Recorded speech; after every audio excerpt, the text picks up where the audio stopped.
New this week from Marvel Comics, The Ultimate Universe Year 1, written by Deniz Camp, art by Jonas Scharf. So I had every intention of finally doing a review for the ongoing cosmic adventure series Phoenix by Stephanie Phillips this week. I had my Word doc formatted, I had the cover art saved to upload on my Medium site, and then I read this one shot by Deniz Camp. And wow, just wow!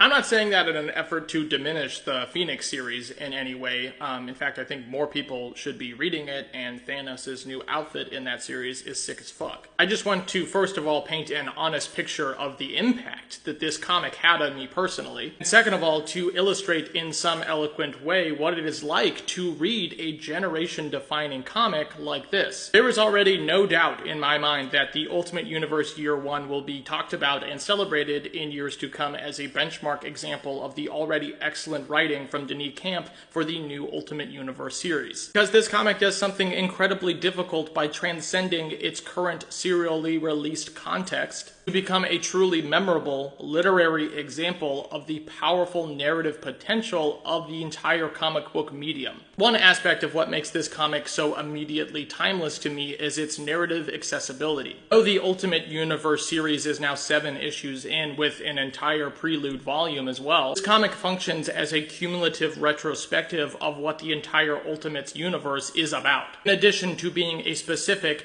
harrowing story centered on the character of Nick Fury. On the subject of our intrepid, one-eyed, espionage-commanding protagonist, this comic additionally feels like a spiritual celebration of the character of Nick Fury in the entire Marvel Comics universe canon, presenting him in iconic, detailed fashion. Tone of the story aided by Nick Fury's private thought narration throughout, as well as a slew of flashback imagery from pivotal historical moments in the character's history, aids in making this issue feel like a loving tribute to what Nick Fury has always represented, cutting to the very essence of the character. You've been on the fence about the whole concept of the Ultimates universe? Then I don't know if this comic will change your mind, but it will certainly give you a poignant view into the tone of the story, detailed description of the state and hierarchy of this alternate universe, as well as a glowing example of Deniz Camp's eloquent, consistent writing, all with only a few plot spoilers as to the story thus far, which I actually think would be fun for a reader to go back and discover for themselves. Let's talk more specifically about this excellent issue, which means spoilers ahead. The opening pages of this issue reflect the entire sentiment of the new Ultimate Universe, which is a critical, almost cynical, poignantly reflective, uncensored take on the concept of a world of superherodom, and the cunning, brutal people that seek to control that power.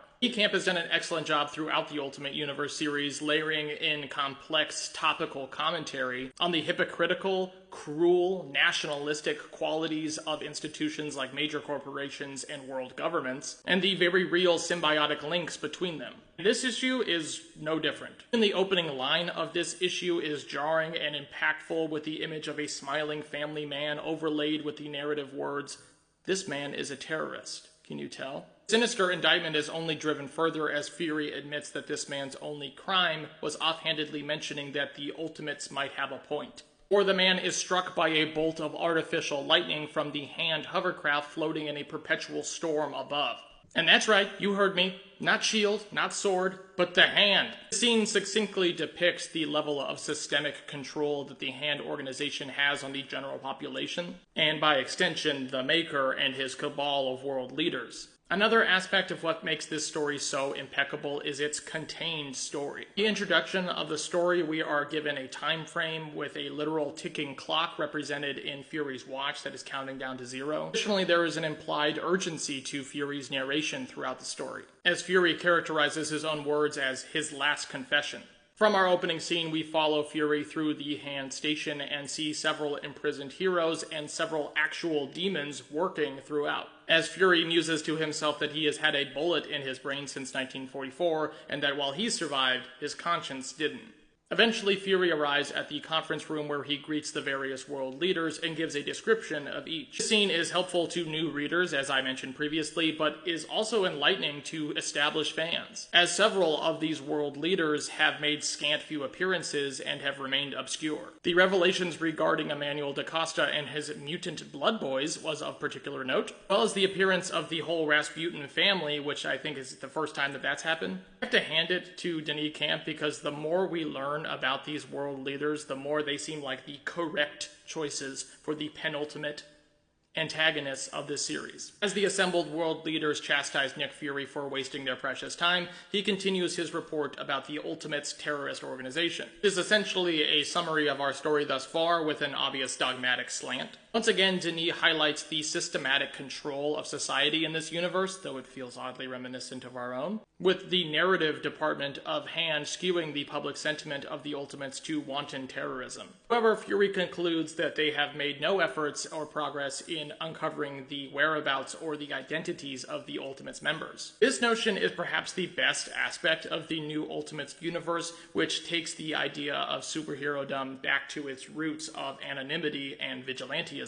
Modern Marvel Comics, it feels like all of the characters have been so loved and so revered for so long in a universe that is so socially diverse and magically and supernaturally conditioned. They have all lost some of their inherent allure as bold, daring heroes against unknown villainous forces.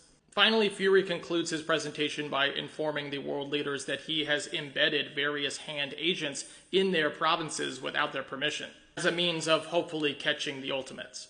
As the world leaders ironically argue about this staunch invasion of privacy, Fury reflects on his various morally repugnant crimes in the name of peace before announcing a self-destruct code to the station as his watch hits 0. However, as Fury coolly expresses his secret support for the Ultimates, and his confidence that the explosion of the station will kill at least a few of these world leaders, he is greeted by the sound of laughter.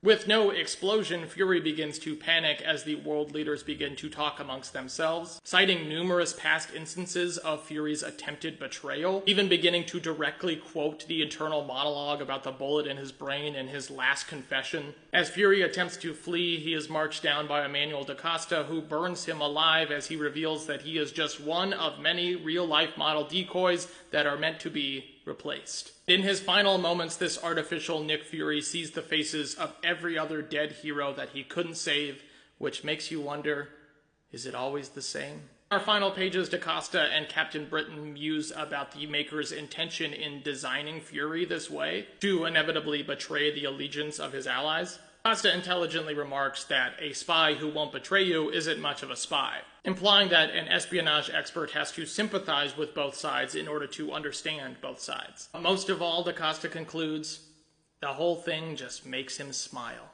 Which is just about the most insidious final line of a comic book that I have ever read and will haunt me for the foreseeable future. Though not directly present in this issue at all, or in the Ultimate Universe series for that matter, this issue only further deepens that the Maker is one of the best villains in the entire history of Marvel Comics, which could very well be a video all on its own. This issue is heartbreaking, informative, and beautifully displayed by every artist involved. It isn't often in the constant release cycle of comics that we are presented with such a perfectly packaged short story like this. I can only urge you to seek out the Ultimate Universe 1 year in on shelves at your local comic book store now.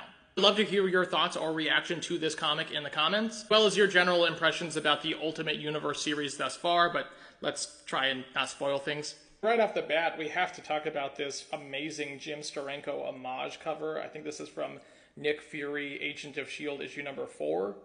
Yeah, dude, this comic doesn't hold anything back. Such an iconic image here with all of our major villains and Nick Fury just calmly standing before them. The layouts of these pages are particularly noteworthy. I mean, all these flashbacks that we get. Damn it if he isn't true to the character, the fact that he's willing to test the Hulk. My heart literally started racing on this page. This might be one of the most iconic comic book moments of the year. Also, dude, I'm so hyped for this.